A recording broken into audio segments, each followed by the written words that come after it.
Harrison Okene. Imagine being plunged into absolute darkness, the world turning upside down in a chaotic roar of twisting metal and rushing water. This was the reality for Harrison Okene, a 29-year-old Nigerian ship's cook in May 2013. He was in the toilet when his tugboat, the Jascon 4, was hit by a rogue wave and capsized. As the boat sank 100 feet to the bottom of the Atlantic, Harrison was washed through the vessel, finally coming to a stop in a small engineer's office. By a 1 in a billion chance, an air pocket had formed there. He was alive, but his nightmare was just beginning. For the next 60 hours, he was trapped in his own personal hell. The air pocket was only about 4 feet high, forcing him to stand in freezing, chest-deep water in nothing but his boxer shorts. The silence was broken only by the horrifying sounds of his 11 crewmates screaming as they were swept away and drowned.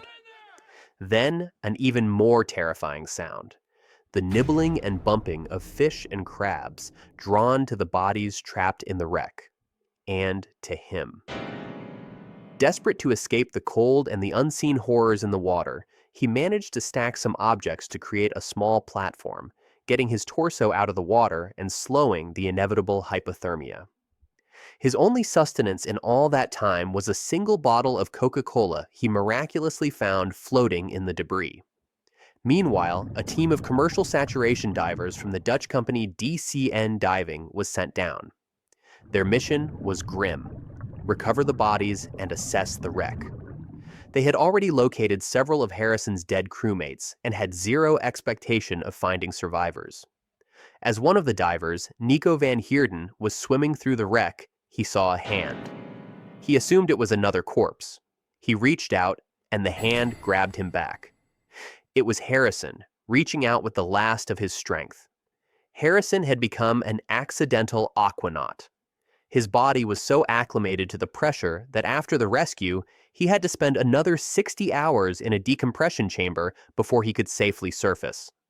The trauma haunted him for years, but in an incredible full-circle moment, Harrison eventually conquered his fear and trained to become a professional commercial diver himself, returning to the ocean that almost became his tomb. Juliane Koepcke. On Christmas Eve, 1971, 17-year-old Juliane Koepcke was flying over the Peruvian Amazon with her mother, the renowned zoologist Mauro Koepcke. Hi! Suddenly, the plane flew into a massive thunderstorm. A bolt of lightning struck the fuel tank, and the aircraft disintegrated in midair. Juliane was sucked out of the cabin, still strapped to her 3-seat row, and fell nearly 2 miles into the jungle below. The fact she survived is a miracle of physics. The row of seats, spinning like a sycamore seed, likely dissipated some of the fall's energy, and the incredibly dense, multi-layered canopy of the rainforest cushioned the final brutal impact. She awoke the next day alone. She had a broken collarbone, a deep gash on her leg, and her right eye was swollen shut. She was wearing a torn mini dress and had lost one of her sandals. She was surrounded by the deafening noise of the jungle. But Juliane had a secret weapon. She was the daughter of 2 of the world's foremost zoologists and had spent years living with them at their research station in the Amazon. She knew the jungle and its rules. The most important rule? Follow water. Waterways lead to bigger rivers, and bigger rivers lead to people. Even while starving, she knew not to eat the brightly colored frogs she saw, recognizing them as poisonous. She licked droplets of water off leaves and drank from the streams she followed, prioritizing hydration and avoiding unknown plants. On the 4th day, her desperate search for other survivors led her to a horrifying discovery. A section of the wreck with 3 passengers still strapped in their seats, driven headfirst into the earth. The sight confirmed she was truly on her own. Rescue was not coming. Her ordeal took a turn for the worse when the gash on her arm became infected. Maggots had burrowed into the wound and were eating her flesh from the inside. She remembered seeing her father use kerosene to treat their dog for a similar infestation. On the 10th day, exhausted and near death, she stumbled upon a small, empty logging camp, a small hut with a thatched roof, some tools, and a boat. She found a motor, siphoned a small amount of gasoline out of the tank, and, steeling herself, poured the caustic fluid into her own open wound. The pain was excruciating, but it worked. One by one, about 30 maggots wriggled out of her arm. She spent the night in the hut, and the next day, the loggers returned. They were shocked to find a half-dead teenage girl who had literally fallen from the sky. They treated her wounds with more gasoline before taking her on a long canoe journey to a village, and then to a hospital. Her father identified her days later.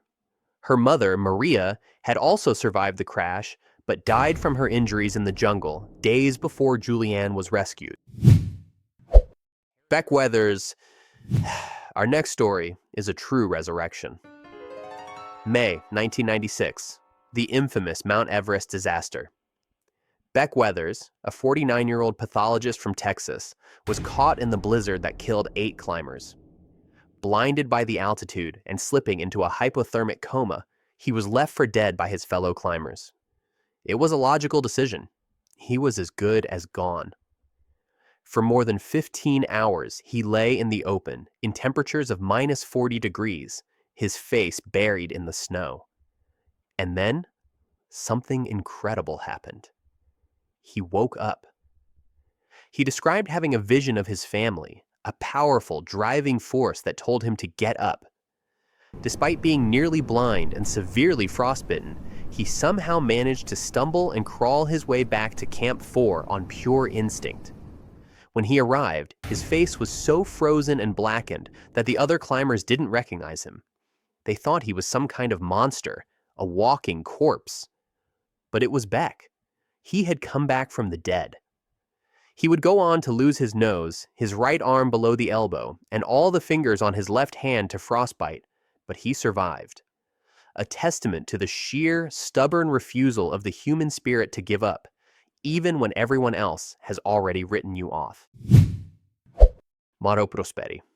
The Marathon des Sables is a grueling 6-day, 156-mile ultra-marathon across the Sahara, a place where the sun is a relentless hammer. In 1994, Mauro Prosperi, a 39-year-old Italian police officer and Olympic pentathlete, was competing when a violent 8-hour sandstorm hit. It was a disorienting, blinding wall of sand that erased the sky and any sense of direction. When it cleared, Mauro was alone and lost, his compass useless. For 10 days, he wandered hundreds of miles off course, a tiny speck in an infinite, hostile landscape, where survival became a very simple, very grim equation. Thirst came first. It's a maddening, all-consuming force in the desert. With his water gone in a day, he resorted to drinking his own urine, collecting it in a bottle. For food, he stumbled upon an abandoned shrine and found a colony of bats. Driven by a primal, gnawing hunger, he began catching them in the dark. He would snap their heads off with his teeth and drink their blood, sucking the moisture from their insides. He ate at least 20 bats this way, along with raw snakes and lizards he found sheltering from the heat. After 9 days of this grotesque existence, his spirit broke. Convinced he was going to die a slow, agonizing death, he decided to take control. He found a quiet spot, took out a small knife, and slit his wrists. But he woke up the next morning. His blood had become so thick and sludgy from extreme dehydration that it had clotted almost immediately, sealing the wounds. He couldn't even die properly. He took it as a sign from the universe. If he couldn't die, he had to live. With a renewed, almost defiant will, he got up and started walking again. He was eventually found by a nomadic Tuareg family in Algeria who gave him goat's milk and took him to safety. He had wandered nearly 200 miles and lost 40 pounds, but he was alive.